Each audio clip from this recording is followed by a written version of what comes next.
All right, so during this lecture, we're going to continue our discussion of floodplains and do a little bit of review on how floodplains are formed, and then get in more to why we want to analyze those floodplain deposits, where the contaminants are being stored within the floodplains, and what they might be able to tell us about the amount of contaminants which is moving through the river system in any given period of time. This is materials covered in chapter 6 of the textbook, primarily from pages 202 to 219. So if you remember from our last lecture, we said that floodplains are really created by two primary processes. The first one was vertical accretion, where we simply added layer after layer on top of the floodplain surface during flood events. And then the second one was bilateral clination, where we essentially eroded the outside of the meander bends. Sediment was deposited along that sloping face of the point bar at the same time.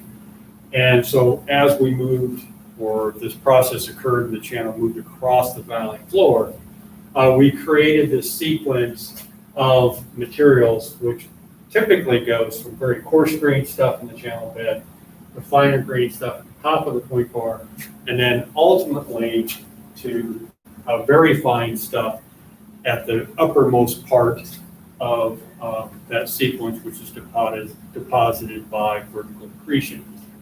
We also noted that we could kind of define these different units, which are created in terms of something called a lithofacies.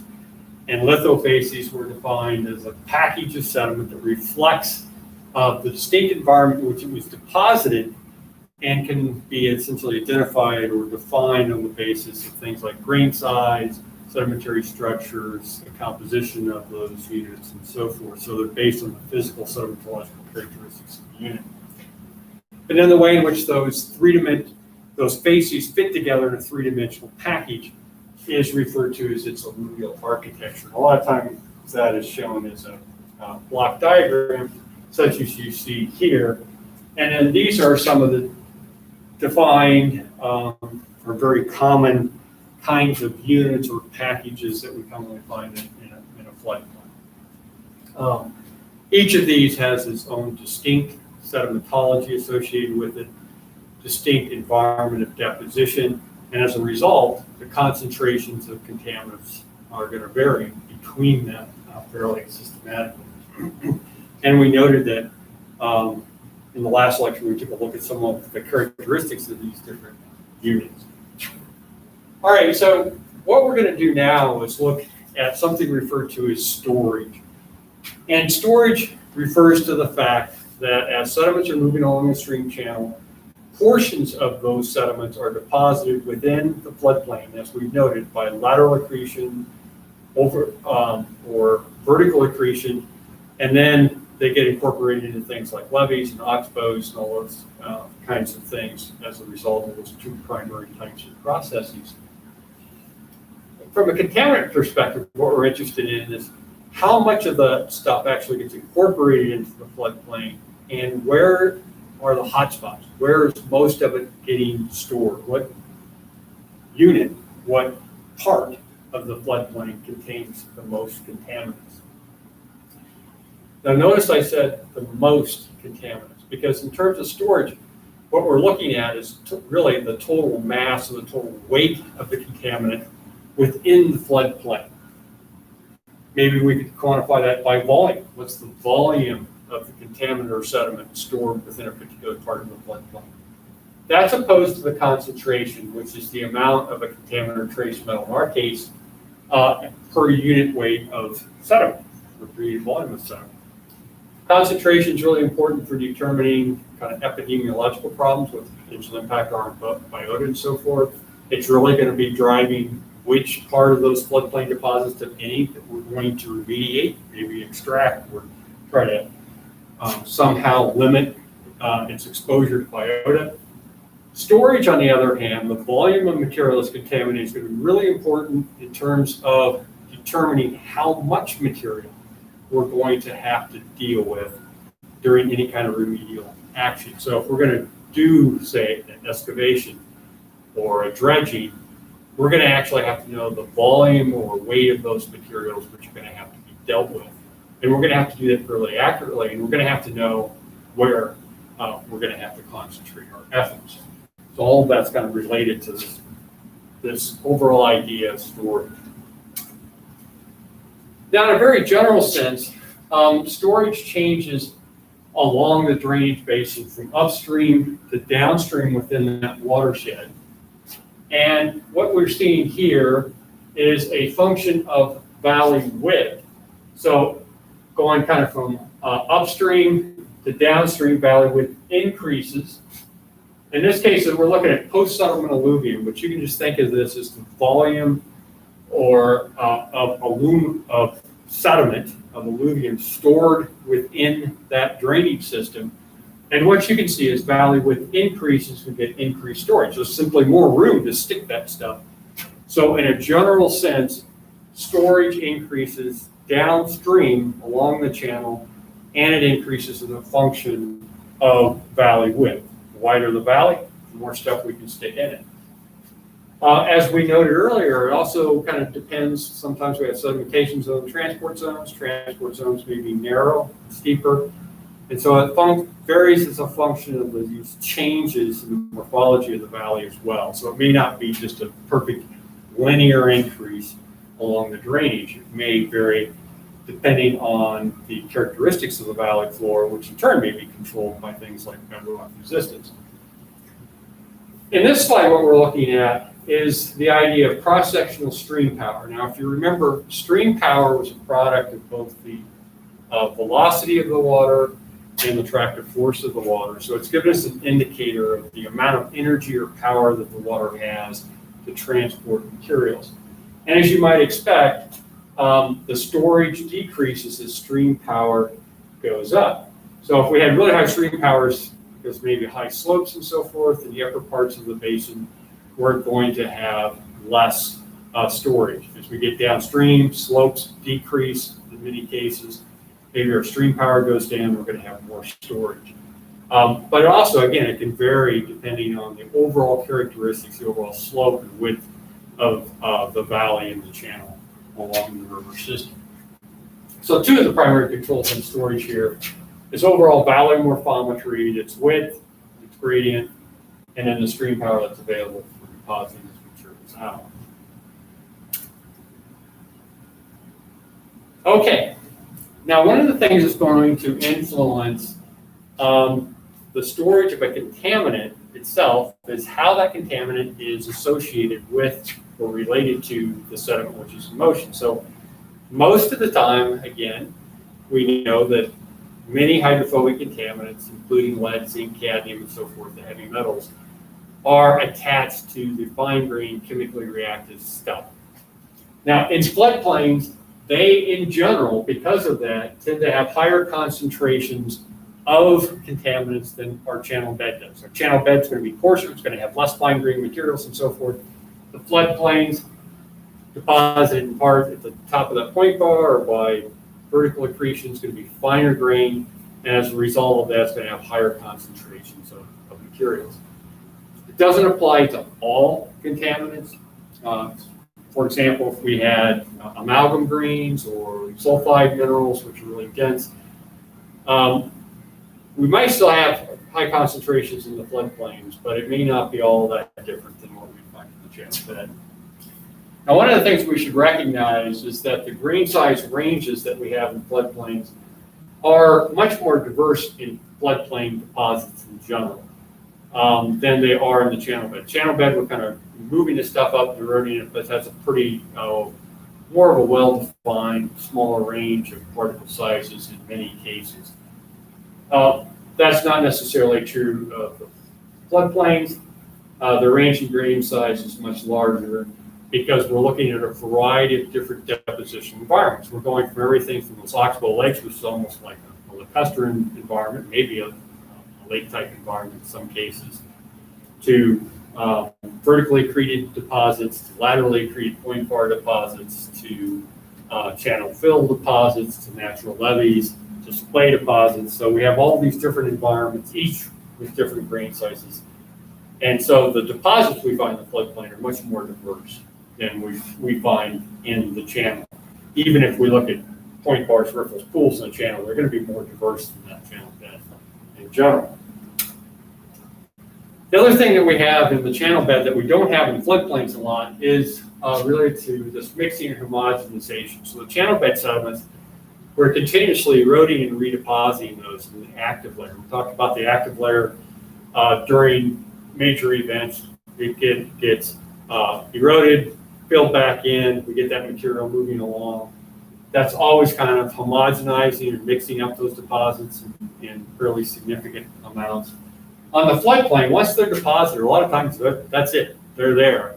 And we're not going to erode them and redeposit them multiple times or anything. So we're going to have less homogenization. They're going to be much more distinct and more reflective of their initial point of deposition. We'll see why that's important a little bit later on.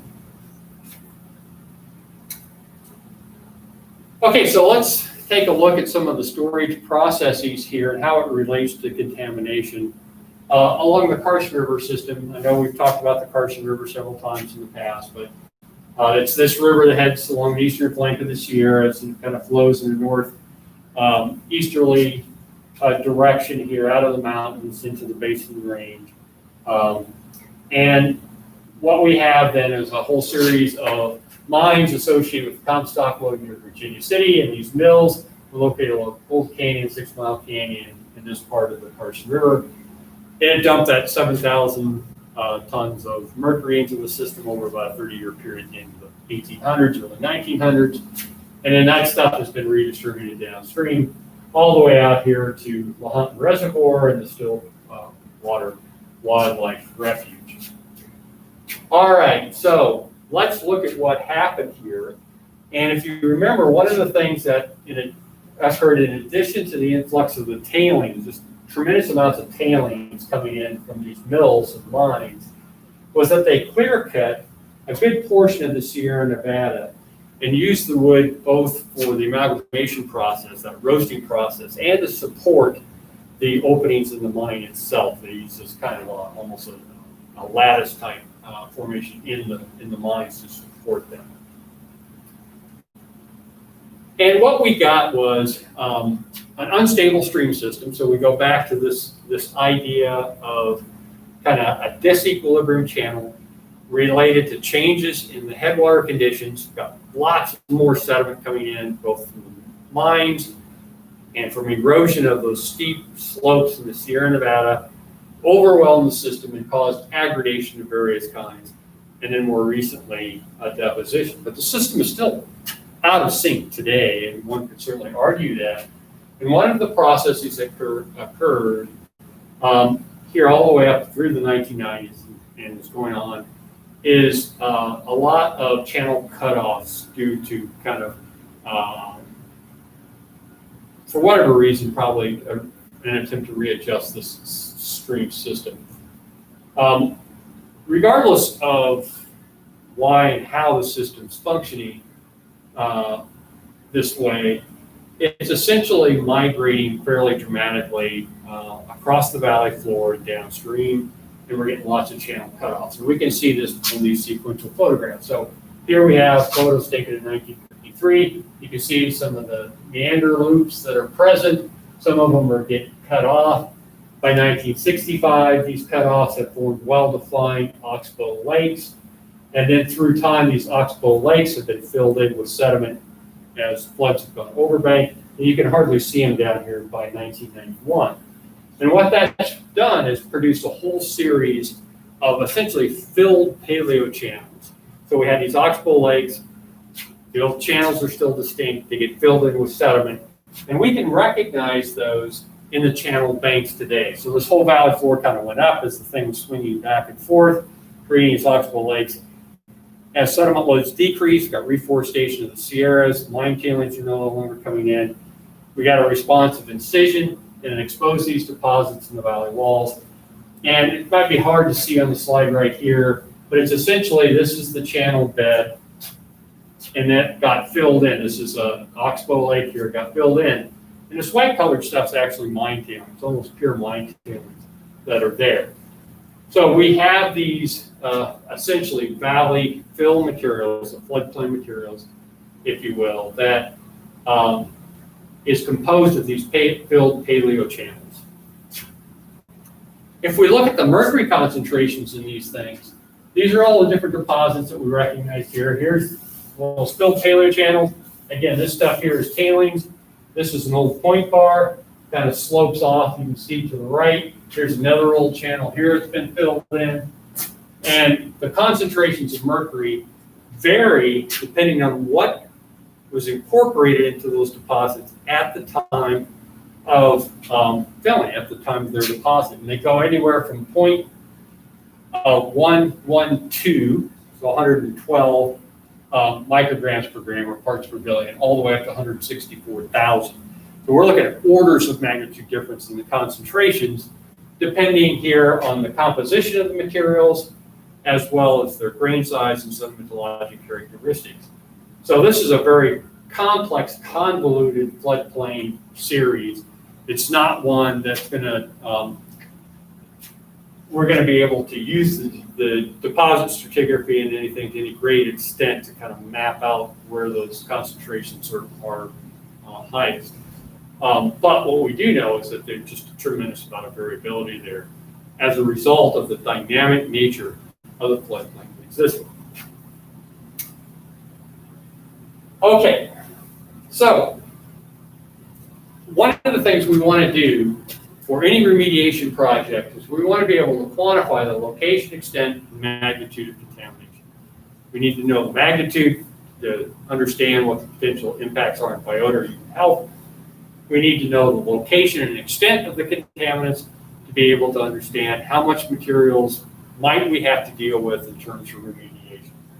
So what do we want? We want to identify the likely zones and pathways of exposures with data from the floodplains, analyze the locations and quantity of potential material to remediate, assess the current and future contaminant loadings to and from the aquatic environment. What this is getting at is the fact that we can, once incorporated in the floodplains, we can re-road those floodplain materials and they now become the source of contaminants to the river. And then it's important to have all this information to develop some kind of site management strategies. How are we going to clean it up if we think it's necessary to do so? Okay, so if we use just a general grid pattern, which is commonly used, say we're going to collect samples every 100 meters along the river or along the floodplain, and try to assess what the concentrations are at that site. That's really not a very high resolution approach, right? We're only getting an idea what the concentrations are every 100 meters. And if we go back to this diagram, this whole thing here is less than 100 meters, and we're getting concentration variations on several orders of magnitude over a short distance. And so sampling resolution of 100 meters is not very good, even for a rough cut of where the contaminants are at. In fact, if we look at a 30-kilometer reach, which may not be unusual for a contaminated river, took one sample every 100 meters, we would have 900 samples. So completely unsatisfactory to get a good understanding of where stuff is located. In fact, the initial sampling at Leadville, a book you're currently reading, it took 17,000 samples to characterize the site over the period of study. And what we see here is that about $100 a sample would be 1.7 million. That's really, really small compared to what's actually done. If we look at what the number of samples that was collected on the Hudson River, for example, we're looking at much more, many more samples, much more resources, financial resources went into it to try to characterize the site. So what we argue is that we should be able to combine our understanding of geomorphology, of floodplain formation, of channel processes with a sampling campaign and get a better resolution of where the contaminants are going to be at a much lower cost by analyzing much fewer samples. So let's take a look at how we might do that. We're going to move out of a strictly speaking fluvial floodplain scenario and look at an alluvial fan. So it's still related to a river, but I'm going to use this example because it's just so good at kind of giving you an idea of how we can use our understanding of depositional processes, aerial photographic mapping techniques, and kind of geomorphic processes as a whole to understand where the contaminant's at and what the concentrations are. We're going to do this again in the Carson River system. Here's Virginia City. You can see where all the mines and stuff we're at. And we're going to come down here to this site over here, which is called 6 Mile Canyon. There's a lot of old mills that were located in here. And this is an alluvial fan that was dumping material into the actual drainage of the Carson River. So here's the actual drainage of the Carson River flowing from left to right. And then this stuff was coming out of this canyon, dumped across this alluvial fan, this kind of conical-shaped depression as it hit the valley floor, and then some of it made its way here into the Carson Valley. Now, in the late 1990s, this area over here was under development, and there was a question then became whether that developer or that area had to be remediated for mercury contamination. And if so, where was the contaminants located on that particular site? And so one of the questions that we were posed and we were working on this project is there a way that we can use our geomorphology and an understanding of kind of depositional processes to figure out to map the contaminants much more effectively than simply putting a grid pattern essentially putting a grid pattern over the site and sampling. So this was one of the grid samples that might be proposed to try to determine each one of these blue dots to sample where the stuff was at. And these are still separated quite a bit. It doesn't give us a real high resolution, even though we're collecting a lot of samples from the surface materials. So when we went out there, we recognized that a good portion of the alluvial fan was composed of these very old sediments. This is the soil developed in these old alluvial fan materials. These are quite old, so they're thousands of years old. That fan hasn't been very active there, and so we have an A, B, and down into the sea horizon. And you can see the dark colors up here on this photograph that are associated with these old sediments. In this case, this yellowish material, these are modern sediments. They are primarily mine tailings, and they're sitting on top of these older sediments that are there. Some of that upper sediments have probably been eroded, and that comes in these zones in here. So in a matter of minutes, you can look at this photograph, and you can identify zones based on these relationships where tailings have been deposited in the alluvial fan, and you can literally map them out. So as a result, you can take a few samples from here, a few samples from here. We can see big differences in concentration, and we have a much better than understanding of how to map out and determine the distribution of the contaminants on that part of the valley than we could do by just using a simple grid pattern. Okay, and that's what was done here. So we could look at this in cross-section across one of the areas, actually kind of do some dating and stuff, but we know how thick these deposits are in places, and then we could map out their distribution. So we could get at both, measure their aerial extent, their thickness to calculate volumes of material that had to be dealt with, and then we could do some very targeted sampling to get a much better understanding of what the actual concentrations are within the contaminated and less contaminated or non-contaminated materials. And so this process, as you can see, is much more effective than just simply using a grid pattern, which is typically applied to many Superfund sites. And a lot of Superfund sites, it's probably not fair to say it's always grid, but they'll incorporate other aspects into it. But certainly this type of detail is not incorporated to the degree that it should be.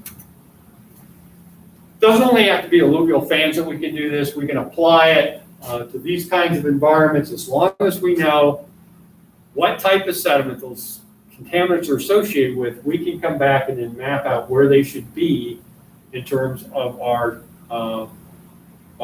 lithostratigraphic facies or our geological floodplain units or stratigraphic floodplain deposits. So in this case, it's just an example. We mapped out where lead might be if it's associated with fine grained sediments.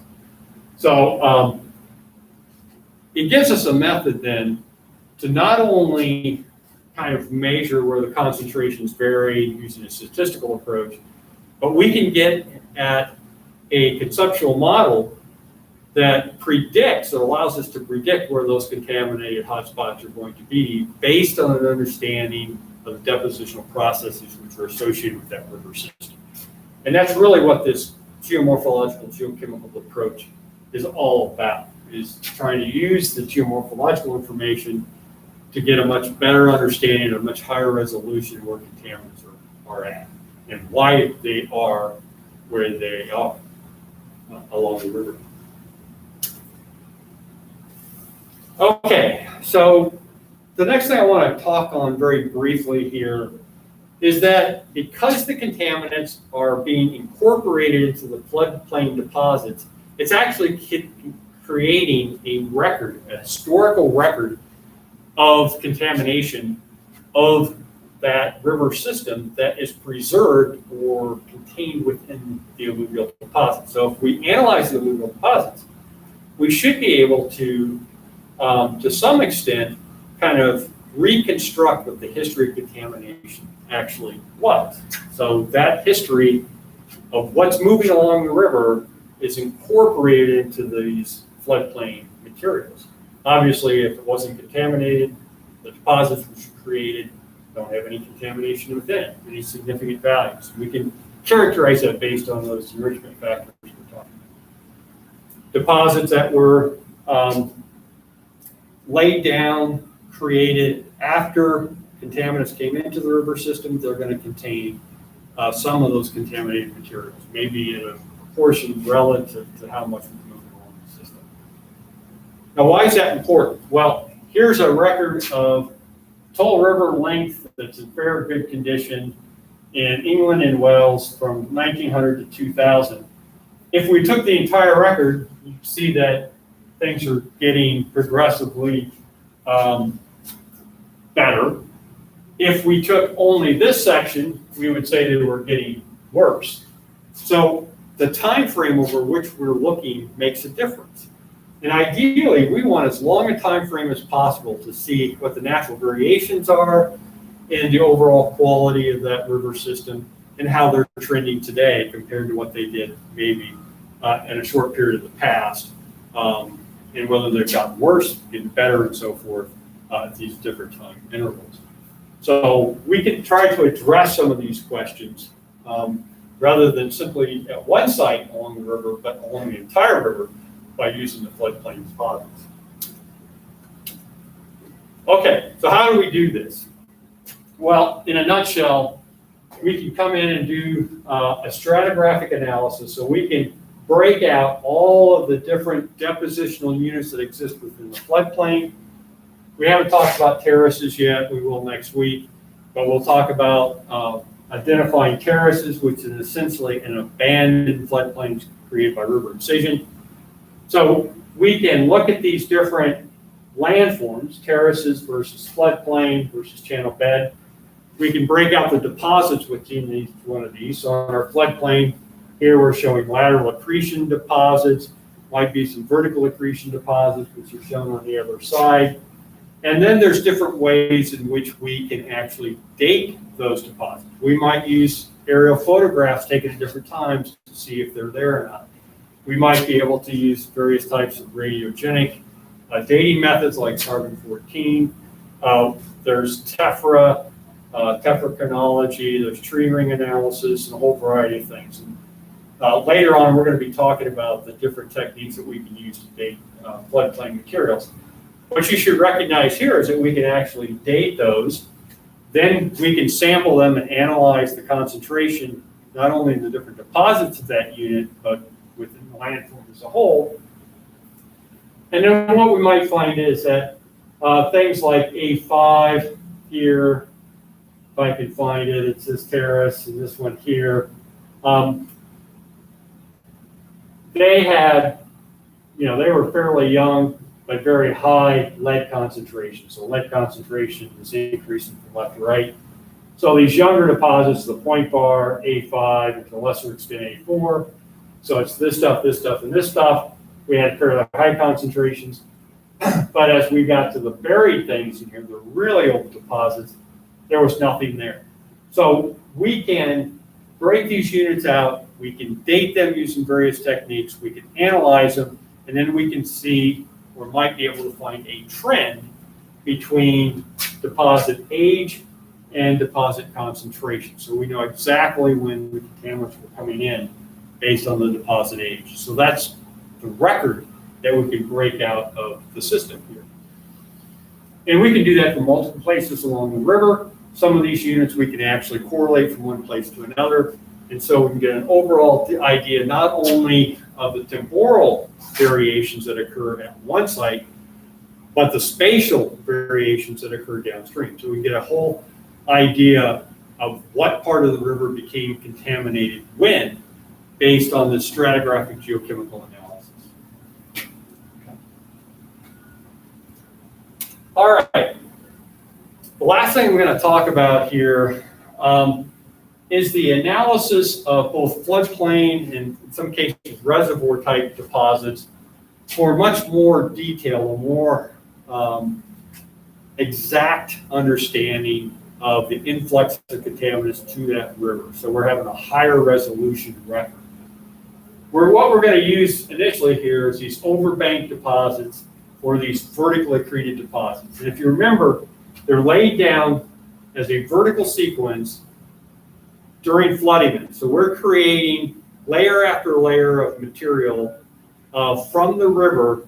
So the youngest stuff is on top, the older stuff is at the bottom, and this is done fairly systematically so that it is truly represents a historical record if we could pour down through those deposits from youngest to oldest. And again, we can date these deposits. So in some cases, this has been known for a long time. If we look at archaeological information, again, they tend not to erode things out. They just kind of build up as this nice sequence here from side to side. Now, what's our assumption in this approach? So first one is that the observed changes in sediment-borne contaminants reflect the contaminant content of the suspended material moving through the river. So whatever's moving through the river, we're assuming that a portion of that, the same concentrations, is being incorporated into the floodplain. So it's not a perfect match between the two, but the two are correlated to one extent. So if concentrations of the contaminant go up in the river, concentrations on those overbank floodplain materials are going to go up as well. Second one is the primary depositional patterns correlate with the influx of contaminants to the river. What's this mean? It's essentially saying whatever we deposit on the floodplain doesn't get remobilized. We're not eroding it, moving it somewhere else, or as rainfall falls over that region or waters inundate the region and move downward, infiltrate, it's not leaching those contaminants further down in the profile. So wherever they're deposited, that's where they're going to stay. And if that weren't true, we really couldn't use this technique. Okay. So what do? We take a core, or we might sample it from the channel bed. We sample that core at a whole variety of different places going down, and then we analyze each one of those subsamples, and we can plot it up like we've done here. Here they're plotting zinc concentrations in ppm with depth. Over on this side, they're looking at zinc isotopes, but in both cases, you can see the concentrations have some variation here. But you can actually see when materials were flushed into that river system, in this case, during an accidental spill in 1986. And then what happened, some wastewater coming in and so forth. So we can see or document changes in the zinc input to that river based on this vertical record that we've created. Now, one of the things that's actually commonly done today is that we create a record like this. We might see a whole lot of contamination, but you can see up at the top here, it's getting better. And so that's telling us something. Maybe we don't have to do anything to this river system, because even though the concentrations were bad at one time, it's kind of self-correcting itself. It's burying that material, it's taking it out of, so it's not exposing a lot of biota. The materials at the surface are getting a lot cleaner. The river's not transporting as much contaminant. And so it's kind of a natural attenuation type process, where it's naturally kind of recovering on its own. And that's really important information that we might not be able to get off of just pure monitoring records, but we can get out of these floodplain records. Just another example, this comes from France, but you can see we collected samples in different parts of this drainage basin. They created different records for arsenic and antimony and copper and so forth. You will note that this is actually an enrichment factor up in here of some sorts. And in essence, we can see contamination at depth, and it's cleaned itself up. If we go a little bit farther downstream, depth, but at M1 here hasn't cleaned itself up quite as much and so forth. So we can look at this in a whole variety of different places, and we can see what's happening in that river in terms of contaminant loads and improvements or not along the channel system. The last one I'm going to look at here is the Little Tennessee River closer to home. This was a site in which here's Lake Emery. It's flowing kind of this direction out of Georgia. And in 2004, after Hurricane Ivan and Francis, several endangered species had pretty significant die-offs. One of those that they were most concerned with was the Oaktail mussel, and it's almost essentially gone today from this area.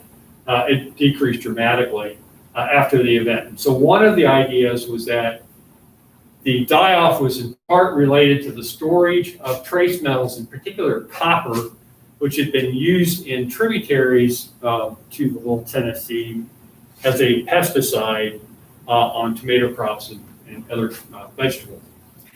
So the idea was that some of that copper from the vegetables was stored in Lake Emery, and then during the event, sediments from Lake Emery was eroded and moved downstream. So our goal was to really assess if that was a possibility or not.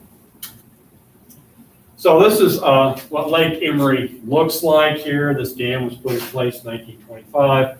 And these diagrams and photos are just essentially showing us that it's really filled up with sediment since its formation. And so much to the point they've actually had to come in and dredge here next to the dam itself to remove some of the sediment so that it would still be able to maintain power. There's two generating units here.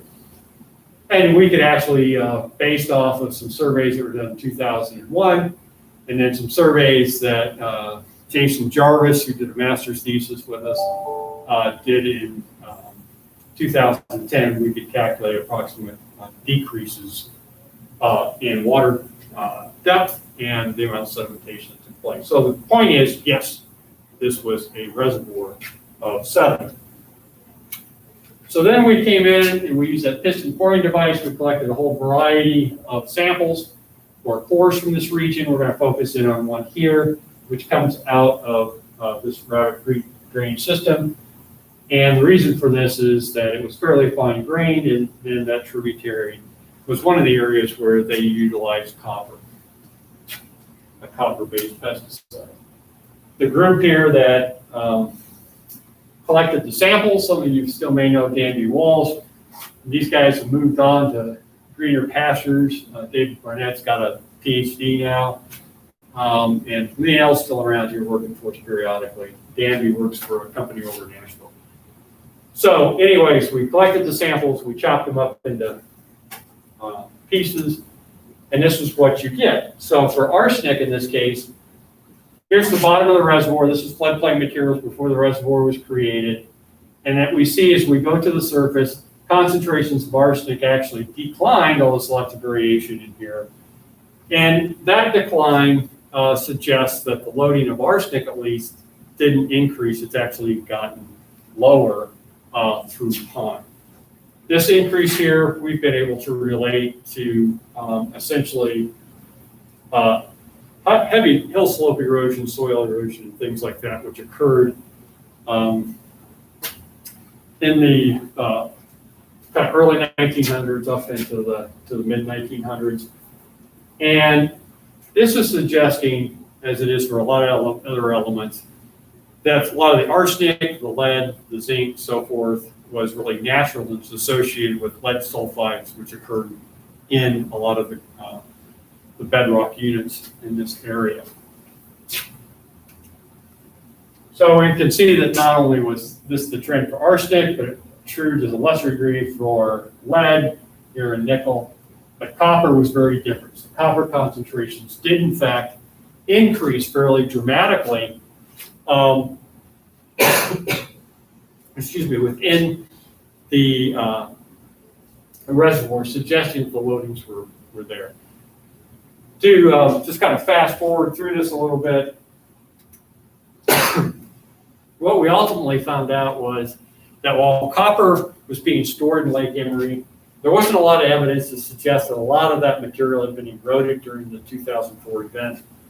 And in fact, the concentrations downstream of the reservoir didn't reflect the movement of sediment out of the reservoir and redeposition within the river. It really reflected how much stuff was coming in from some of the local tributaries and the current condition of those tributaries with respect to hill slope erosion. So most of those metals are probably natural. Copper was not, but again, most of it, even downstream, was probably related more to natural sources and only a small percentage to the pesticide. And we think there was probably then some other reason that a lot of these biota died off the trace amounts. The point that hopefully you get out of this is that we can look at the deposits associated with the river, whether it's on the stratigraphy of the whole floodplain and terrace and river valley itself, whether it's the overbank deposits preserved within the floodplain, whether it's reservoirs that are located along the river, or whether it's maybe wetlands that are along the floodplain or those oxbow lakes. We can use that information and the record of contaminants that are preserved within it to try to create a longer-term understanding of contaminant transport along the system than we would typically get out of just monitoring one particular site.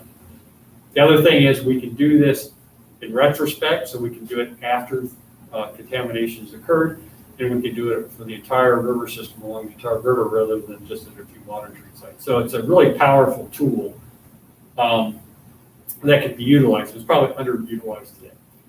Okay, I'm going to stop there. Our next lecture, we're going to look at terraces and what they are and how they are contaminated. And then we're going to start moving on into some of the more remediation type scenarios.